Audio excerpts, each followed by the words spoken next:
History has a specific, brutal pattern that destroyed the world's dominant reserve currencies. Not the majority, but everyone.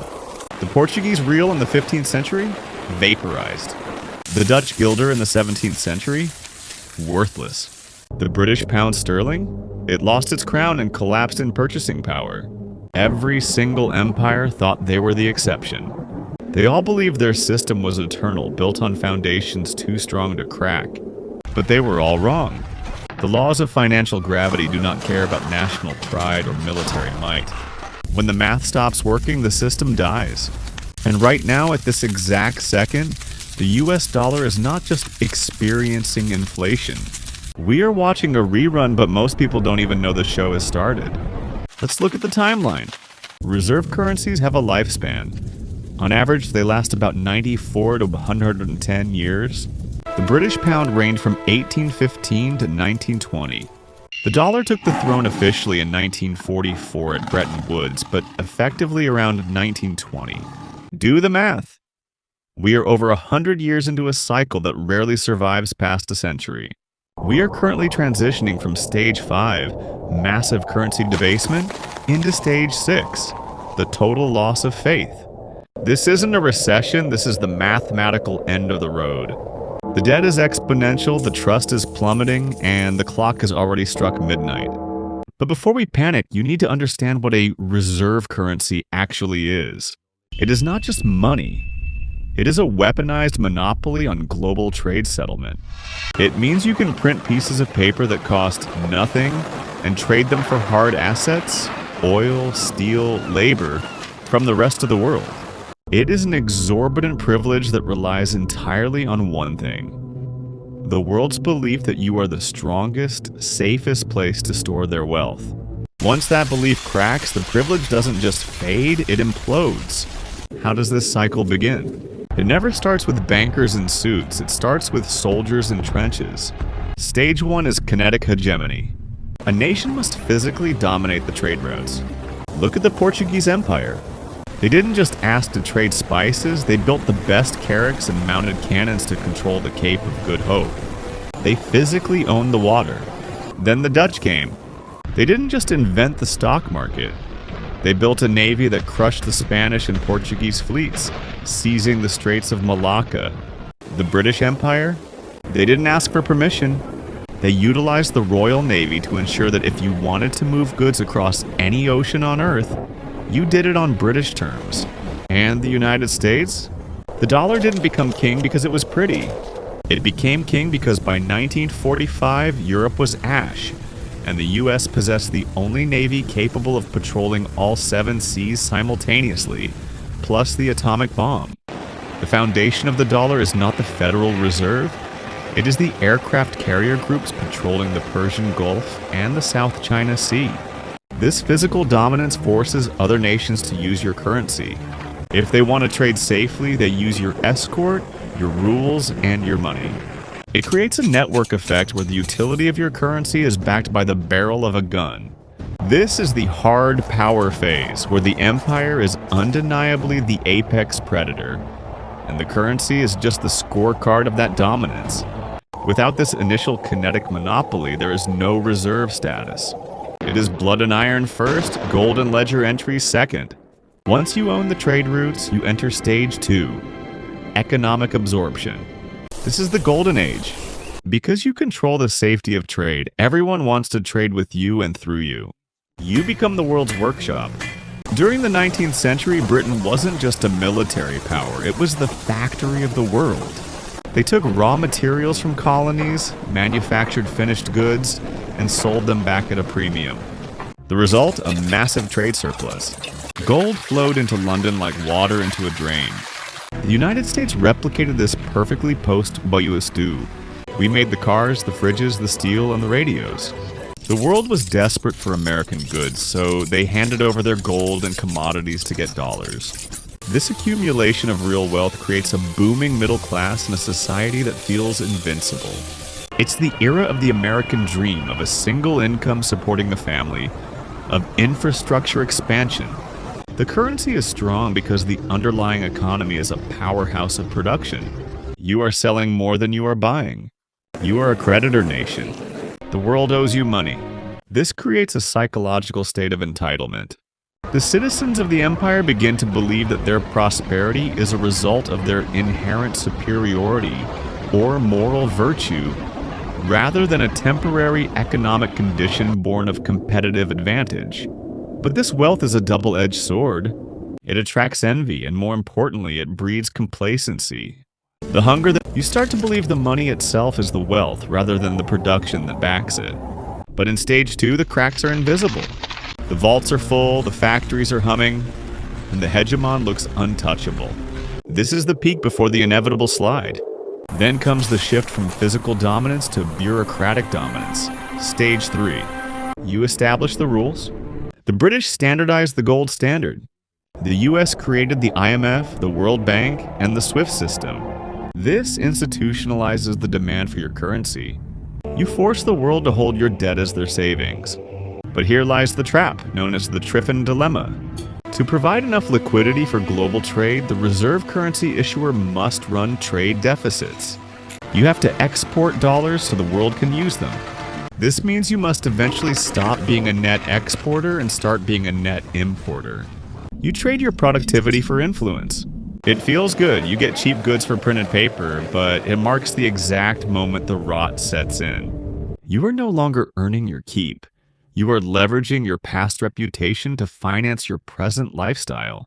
This leads directly to stage 4, the inversion. The nation stops making things and starts consuming things. Look at the US manufacturing base. In the 1950s, it was the engine of the world.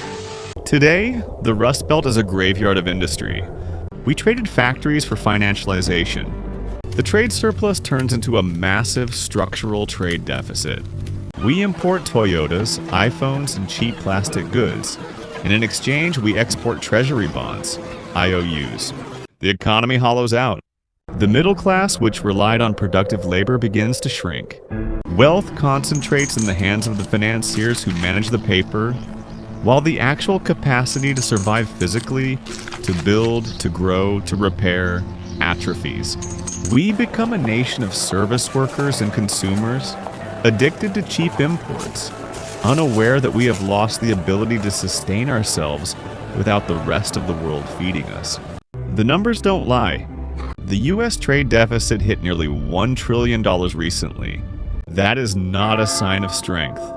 It is the hemorrhage of a dying empire bleeding out its real wealth in exchange for temporary comfort. Now we hit the acceleration phase. Stage 5, debasement. Eventually, the empire spends more than it earns. It fights expensive wars to maintain its stage 1 hegemony. It funds massive social programs to keep the hollowed-out stage 4 population from revolting. But it doesn't have the tax revenue to pay for it. So, what do? Do they cut spending? No. Do they raise taxes? No. That's political suicide. Instead, they do the only thing they can. They print the difference. In Rome, they clipped coins mixing gold with copper. In the US, the Federal Reserve clicks a mouse. Look at the M2 money supply.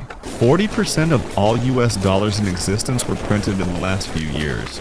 This is the hockey stick chart that signals the end. They call it quantitative easing or stimulus, but it is just theft. It is the dilution of your labor. When they double the money supply but don't double the goods and services, the value of your savings is cut in half. It's not that prices are going up, it's that the measuring stick is shrinking. Every empire in history has tried this. Every single one. From the Roman denarius to the Weimar mark to the Zimbabwean dollar. They always think they can control it. They never can. This is the stage where inflation becomes sticky, persistent, and eventually runaway. It is the desperate act of a government trying to delay the inevitable bankruptcy. This brings us to right now. Stage 6, the collapse of trust. The world isn't stupid. They see the money printing. They see the weaponization of the dollar through sanctions. And they are heading for the exits. This is not a conspiracy theory, it is geopolitical fact. Central banks around the world are buying gold at the fastest pace since 1967. Why? Because gold is the only asset that is not someone else's liability. China and Russia are building the BRICS payment system to bypass SWIFT. Saudi Arabia is considering selling oil in yuan. Even allies are quietly diversifying. They realize that holding US debt is a guaranteed losing proposition because the US has to inflate that debt away to survive. The exorbitant privilege is ending, and when they do, we will see hyperinflation that makes the 1970s look like a picnic. The petrodollar agreement that held the system together for 50 years is fracturing. We are witnessing the real-time dismantling of the US dollar's monopoly. The competitors are circling, not because they are stronger, but because the hegemon is wounded and bleeding credibility. The narrative of safe haven is dead. The smart money has already moved. They are buying farmland, commodities, and hard assets. They are getting out of the system before the gates close. Stage 7 is the reset. The current fiat currency fails. It doesn't mean the country disappears, but the currency becomes confetti.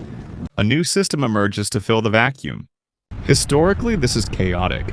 It might be a return to a gold-backed standard, a basket of commodities, or perhaps a decentralized digital ledger like Bitcoin. We don't know exactly what the new king will look like, but we know the old king is dying. The transition is never smooth. It involves capital controls, bank holidays, wealth confiscation, and social unrest. It is painful, it is brutal, and it is mathematically necessary.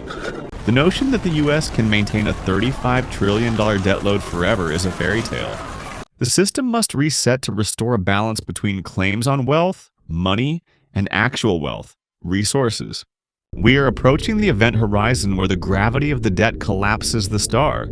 But here's the terrifying part. This isn't 1920. This isn't the collapse of the British Empire, which was a slow, managed decline. The scale today is different. We live in a globally synchronized financial system. Derivatives exposure is in the quadrillions. The leverage is systemic. When the US dollar, the base layer of the entire global economy, breaks, it won't just be a localized recession. It will be a global liquidity freeze. Supply chains that rely on letters of credit will halt. Shelves will empty within days, not months. Shelves will empty within days, not months. The just-in-time economy is efficient, but it is fragile. It has zero redundancy for a systemic shock of this magnitude. We are talking about the vaporization of pension funds, the erasure of 401ks, and the freezing of bank accounts. The bail-ins are already written into the legislation. They won't bail out the banks with taxpayer money next time. They will bail them out with depositor money. Your money. The destruction of wealth will be total for those holding paper assets. It is a financial tsunami where the water recedes first, the deflationary crash, before the massive inflationary wave drowns everything. This is not fear-mongering.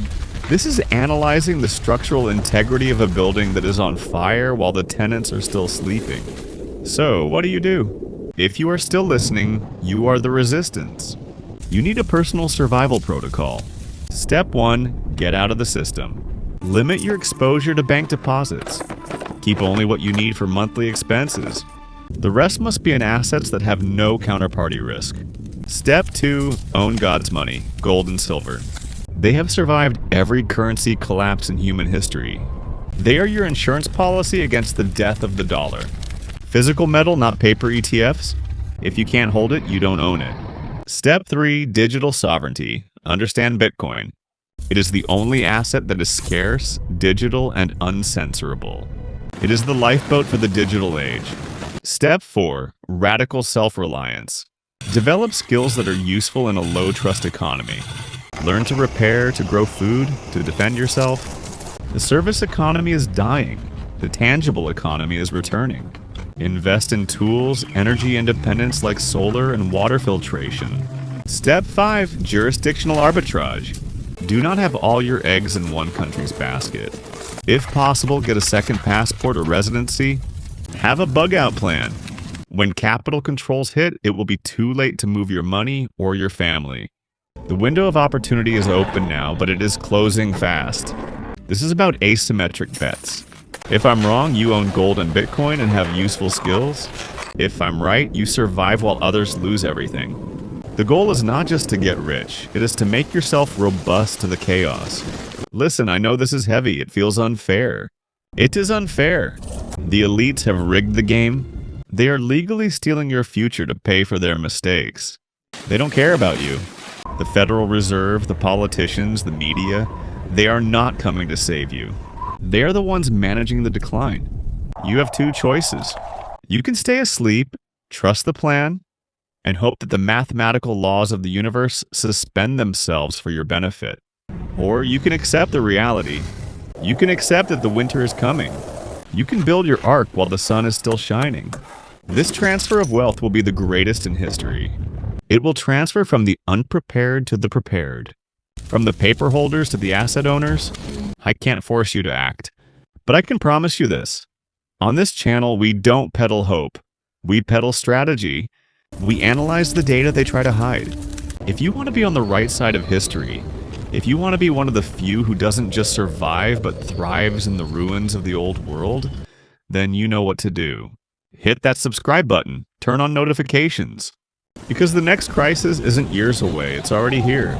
Welcome to the refuge.